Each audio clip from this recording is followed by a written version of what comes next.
उच्चतम न्यायालय ने लोकसभा में कांग्रेस पार्टी को प्रतिपक्ष के नेता का पद देने के लिए दायर जनहित याचिका को खारिज कर दिया है।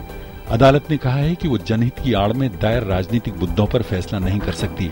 अदालत ने ये भी कहा कि सदन में अध्यक्ष की व्यवस्था की न्यायिक समीक्षा नहीं हो सकती है। न्यायालय ने समुचित शोध के बगैर इस तरह से जनहित याचिका दायर करने के लिए याचिकाकर्ता को आड़े हाथों लिया। उच्चतम न्यायालय ने शिकायत दायर किए जाने पर सीवीसी के लिए जांच पूरी करने के लिए समय सीमा तय करने की गुहार लगाती याचिका पर सुनवाई से इनकार कर दिया है। सर्वोच्च अदालत ने याचिकाकर्ता से कहा कि वो इस बारे में केंद्र से संपर्क करे और उम्मीद जताई कि सरकार मामले को तेजी से देखेगी। स्वास्थ्य मंत्री डॉक्टर हर्षवर्धन ने आज लोकसभा में बताया कि देश इबोला वायरस के खतरे को लेकर सतर्क है। उन्होंने बताया कि प्रभावित देशों में करीब 45,000 भारतीय रहते हैं। उन्होंने कहा कि हवाई अड्डों को हिदायत दी गई है कि वे संदिग्ध लोगों पर नजर रखें, साथ ही अस्पतालों को भी अलर्ट पर रखा गया है। उत्तर प्रदेश के मेरठ में महिला के कथित धर्मांतरण और सामूहिक बलात्कार के मामले में राज्य सरकार ने एक रिपोर्ट केंद्रीय गृह मंत्रालय को भेजी है। आधिकारिक सूत्रों के मुताबिक रिपोर्ट में सरकार ने कहा है कि महिला का ऑपरेशन करने वाले डॉक्टर की पहचान कर ली गई है, जबकि धर्मांतरण कराने के आरोपी मौलवी की तलाश जारी है। इस सिलसिले में अब तक 5 लोगों को गिरफ्तार किया गया है।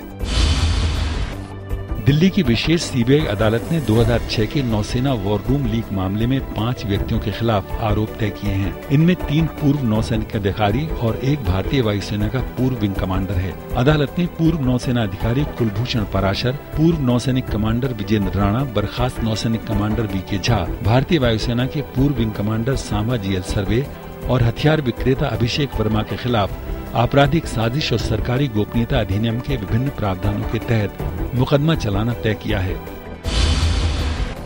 महाराष्ट्र के नवी मुंबई इलाके में स्थित एक होटल में शुक्रवार तड़के भीषण आग लगने से एक नाइजीरियाई व्यक्ति की मौत हो गई, जबकि 28 अन्य घायल हो गए। घायलों में से ज्यादातर को होटल में धुआं भर जाने के दौरान जान बचाने के लिए भागने की कोशिश में मामूली चोटें लगी हैं। शुरुआती जांच में शॉर्ट सर्किट को आग लगने का कारण बताया जा रहा है।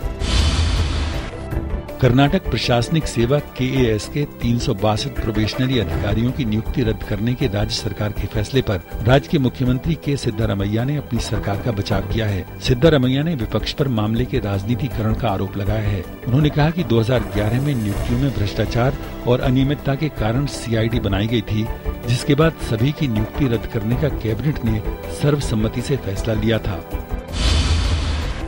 गृह मंत्री राजनाथ सिंह ने दिल्ली के विज्ञान भवन में पुलिस क्लियरेंस सर्टिफिकेट के लिए वेब एप्लीकेशन को लॉन्च किया। उन्होंने वीजा और कई अन्य मामलों में पुलिस क्लियरेंस सर्टिफिकेट को उपयोगी बताया। अधिकारियों को संबोधित करते हुए गृह मंत्री ने कहा कि इस एप्लीकेशन से जनता को बहुत फायदा होगा।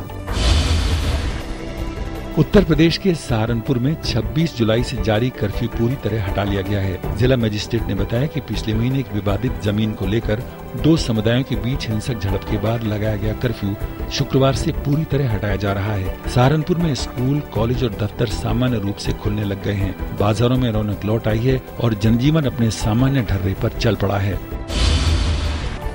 दिल्ली के पूर्व मुख्यमंत्री अरविंद केजरीवाल और 4 अन्य को दिल्ली की एक अदालत ने इस वर्ष जनवरी में नॉर्थ ब्लॉक के निकट आम आदमी पार्टी के आंदोलन से जुड़े एक मामले में शुक्रवार को जमानत दे दी। केजरीवाल और आपके नेता मनीष सिसोदिया, राखी बिरला, सोमनाथ भारती और आशुतोष शुक्रवार को अदालत में पेश हुए। अदालत ने उन्हें 5-5 हजार के निजी मुचलके पर जमानत दे दी और मामले की अगली सुनवाई 28 अक्टूबर मुकर्रर कर दी।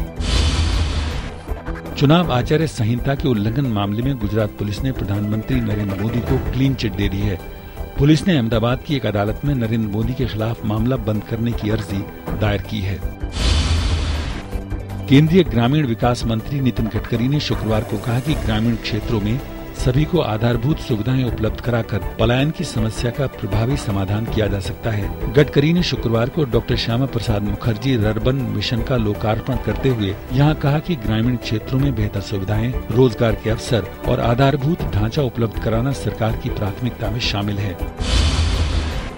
सप्ताह के आखिरी कारोबारी दिन शेयर बाजार में गिरावट का रुख रहा। सेंसेक्स 260 अंकों की गिरावट के साथ 25,329 पर बंद हुआ। वहीं निफ्टी भी 81 अंकों की गिरावट के साथ 7,569 पर बंद हुआ।